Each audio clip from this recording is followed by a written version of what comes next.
이 논문을 딱 한 줄로 요약하면 이렇습니다. 헬싱키, 싱가포르, 런던의 스마트시티 전략을 비교해 어떻게 시민 참여와 기술 혁신을 통해 도시의 지속 가능성과 삶의 질을 동시에 높일 수 있는지 제시한 연구입니다. 약간 어려워 보이지만 내용을 들어보면 의외로 간단해요. 스마트시티가 뭘까요? 이름만 들으면 도시의 최첨단 로봇과 인공지능이 넘쳐나는 거 아니야? 하는데 사실은 그보다 더 포괄적인 개념이에요. 한마디로 첨단 기술을 활용해 도시 운영을 효율화하고 시민들의 삶을 편안하게 만들려는 전략입니다. 예를 들어 자동차의 흐름을 실시간으로 파악해 신호등을 똑똑하게 조절한다든지 대중교통을 여러 앱과 연계해 한 번의 결제 예약 기능을 가능하게 하는 식이죠.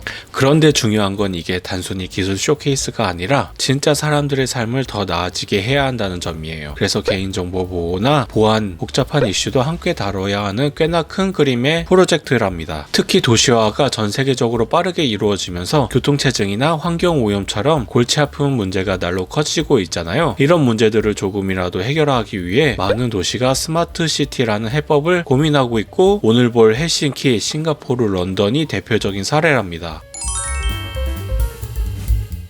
먼저 헬싱키, 핀란드의 수도죠. 사실 글로벌 스마트시티 랭킹에서 늘 1등만 하는 건 아니지만 유럽 의회가 선정한 유럽 상위 6대 스마트시티 중 하나라는 인정을 받았습니다. 그리고 2019년엔 유럽 스마트 관광 수도로 뽑히기도 했고 칼라사타마 지역의 디지털 트윈으로 화제를 모았죠. 헬싱키의 핵심은 포럼 비리움 헬싱키라는 조직이 시민과 기업, 연구기관, 다른 도시까지 공동 창작을 이어가는 방식이에요. 무려 81개의 프로젝트, 750개의 기업, 170개의 연구기관, 60개의 도시가 함께 한다니 스케일이 꽤 큽니다. 자율주행 미니버스나 드론 물류 같은 프로젝트도 굴러가고 있죠. 목표는 헬싱키를 세계에서 제일 기능적인 스마트시티로 만들겠다라는 건데 부서별로 똑딱 잘라서 보는 게 아니라 도시 전체의 가로적 성과를 중요하게 생각하는 점이 독특합니다. 두 번째는 싱가포르, 워낙 유명하죠. 여기선 아예 스마트 네이션이라고 부르면서 작은 도시 국가 전역을 하나의 거대한 실험실처럼 쓰고 있어요. 2018년 IBI 리서치 스마트 시티 랭킹 1위, 2019년 IMD 스마트 시티 지수에서도 1위. 모든 인프라가 국가 단위로 통합되어 있으니 자율주행이나 전국적 IoT 센서 설치 같은 걸 대규모로 빠르게 시도할 수 있습니다. 차선에 센서를 심어서 무인 트럭 운행을 실험하거나 플래투닝 기술도 개발해 교통 효율과 안전을 동시에 잡고 있어요. 정부가 강력하게 주도하지만 시민들이 실생활에서 편리함을 느끼게 하자라는 초점도 놓치지 않는 점이 인상적이죠. 그리고 런던,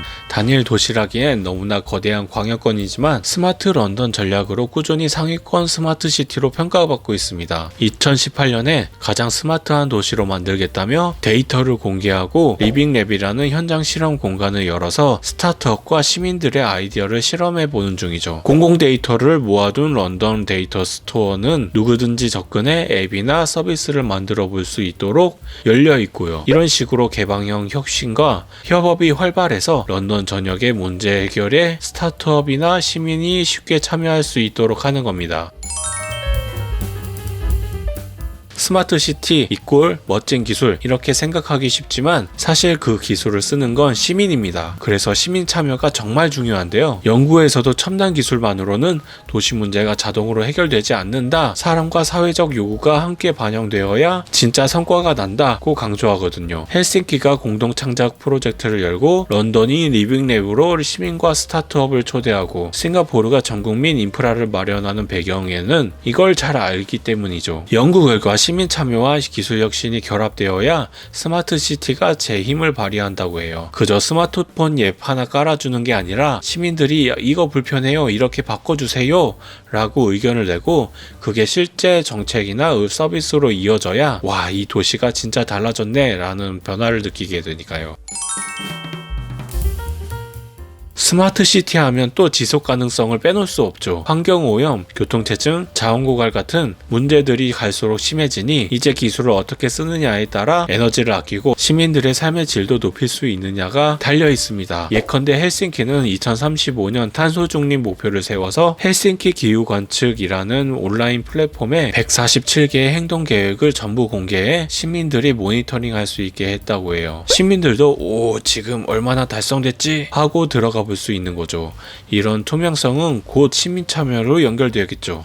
런던은 교통 분야에서 스마트 시티 기술을 적용해 오염과 혼잡을 줄이는 데 힘을 씁니다. 대중교통과 보행 환경을 개선해 시민들이 더 건강하게 다닐 수 있도록 하고 결과적으로 도시 전체를 쾌적하게 만드는 것이 목표예요. 싱가포르 역시 첨단 교통 기술로 배기가스를 아끼고 자율주행 전기차 보급으로 에너지 효율을 높여 작은 도시국가지만 깔끔하고 살기 좋은 곳이라는 이미지를 이어가는 거죠.